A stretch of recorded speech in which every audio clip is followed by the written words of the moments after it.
Wala nang maraming paligoy-ligoy pa, diretso sa punto na. Maiksi lang ang komentaryo, pero diretso sa punto. Maraming kuro-kuro, may tiwali, may totoo. Dito, sa Puntong Diretso tayo. Punto Diretso. Lumalabas itong balita na resign na daw si Recto, si Ralph Recto. Resign na daw bilang Department of Finance Secretary. O yun, may lumabas na ganung mga balita, resign na daw. O pero nagsalita si Yusek Claire Castro, hindi daw totoo yan. Wala daw katotohanan dyan. Malacanang itinangging nagbitiw sa pwesto si Finance Secretary Ralph Recto. Pinabulaanan ng Malacanang ang mga lumutang na balitang nagbitiw na sa pwesto si Department of Finance Secretary Ralph Recto. Ayon kay Palace Press Officer at Communications Undersecretary Claire Castro, walang katotohanan ang balita na umalis na si Recto sa kagawaran at magpapatuloy sa kanyang trabaho na pangasiwaan ang Department of Finance. Wala nang binanggit na ibang detalye ang palasyo kung kaugnay ng estado ng posisyon ni Recto. Tugon ito ng Malacanang sa isang social media post na nagsabing may aabangang anunsyo sa Nobyembre kaugnay ng pagtatalaga ng bagong Finance Secretary na maaaring isang dating Monetary Board member o isang direktor mula sa GSIS. Ang very vocal na nanawagan kasi ng pag-resign ni Ralph Recto ay si yung health advocate, si Dr. Tony Liachon. Pinapanawagan niya na mag-resign na itong si Ralph Recto. Unang-una, kung mga pinopropose daw ni Recto na mga buwis, ang sistema ng pagbubuwis na pinopromote ni o pinapasunod ni Recto ay hindi progressive taxation, kundi regressive. Regressive. Ibig sabihin, mas pinahihirapan ito yung mga maliliit, yung mga mahihirap. O, pangalawa, yung mga ginawa nga ni Recto tungkol dun sa PhilHealth Fund na pinadala niya sa National Treasury, buti na lang pinabalik ng Korte Suprema. At itong mga nangyayari dito sa mga anomalya, sa flood control, hindi daw dyan maiwasan na si Recto ay may pananagutan dyan dahil secretary siya ng finance. At saka, sanay si Recto kasi sa mga ganyan dahil dati siyang senador, dati siyang kongresista.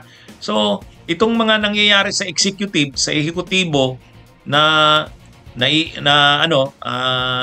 hindi na susolusyonan o napipigilan itong mga anomalya na parang ang nangyayari, ang budget lahat pork barrel, kagagawan daw ito ni Recto. Yan yung sinasabi ng mga humihiling na mag-resign siya. Pero yun na nga, kumakalat lang ang balita pero wala namang confirmation. Kahit si Yusek Claire Castro, sinabi niya hindi totoo na nag-resign si Recto. Pero alam naman natin ang nangyayari diyan sa Malacanang. Sabi nga, walang kung may apoy ay kung may usok, may apoy. Kadalasan naman diyan sa Malacanang, kapag pinag-uusapan na magre-resign, sa una sasabihin, i-deny, hindi. Pero sa bandang huli, nagre-resign. Mukha rin talaga kasi itong si Recto. Actually, noon pa nang na-appoint ito si Recto, ang comment na natin dyan kay Recto, unang-una, politiko siya. Congressman, senador, pangalawa, totoo naman, maano siya sa economics, maano siya sa finance. Kaya lang ang problema sa kanya, parang ang role niya bilang finance secretary, alam niya yon, mag-produce ng pondo para magamit ng mga politiko sa mga proyekto nito. Kasi kung Department of Finance Secretary ka, hindi mo napoproduce yung kailangang pondo ng gobyerno, ay magagalit sa iyo ang mga politiko. So parang ang mga politiko, para hindi sa iyo magalit, kailangan may provide mo yung pondong hinihingi nila. Kaya, paano mo ipoproduce yung pondo na yon? O di syempre, dagdag na buwis, mga ganoon. Tignan lang ninyo, in next year, ang makokolekta natin sa VAT, BIR and BOC will roughly be 1.5 trillion. Ang pasweldo lang ng empleyado natin ay 1.7 trillion next year. So, ang total VAT collection is not even enough to pay for the salaries of all our employees. Ang deficit natin next year nasa 1.6, 1.7 trillion. Lahat ng capital outlay natin, ibig sabihin lahat ng tulay, kalsada, school building, hospital, inuutang natin. So kung magbabawas pa tayo ng revenue, baka pati ang current operating expenses natin, uutangin na rin natin. So a 20% reduction of 1.5 trillion for next year is 300 billion. So yan yung sasabang 12 to 10. Ang halaga niya 300 billion. Kasing laki na rin ng budget ng Department of Health. So palagay ko baka hindi pumayag si Senator Bongo dyan. Nagising si Senator Bongo. Dahil politiko siya, hindi siya technocrat na kung anong hinihingi ng mga politiko, bigay ng bigay lang siya. Kaya ang sinasabi ng maraming grupo, malaki ang naging role ni Recto sa mga anomalyang nangyaring yan. Kasi nga, politiko siya, ang sistema niya, magbigay ng magbigay.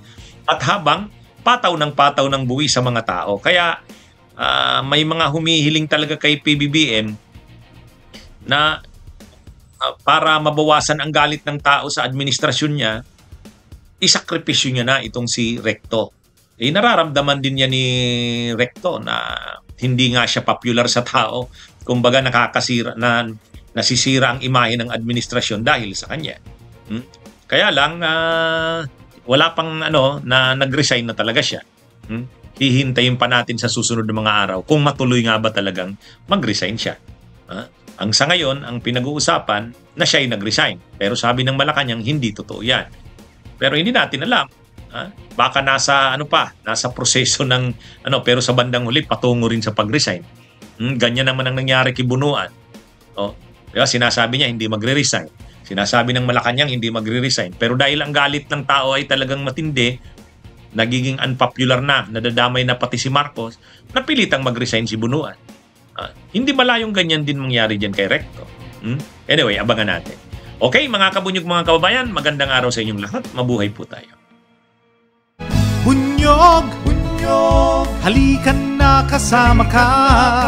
Bunyog, kapag buklod ay may pag-asa. Luzon, Visayas, Mindanao, isa ang pananaw. Sa bagong Pilipinas ang bunyog isisigaw. Bunyog.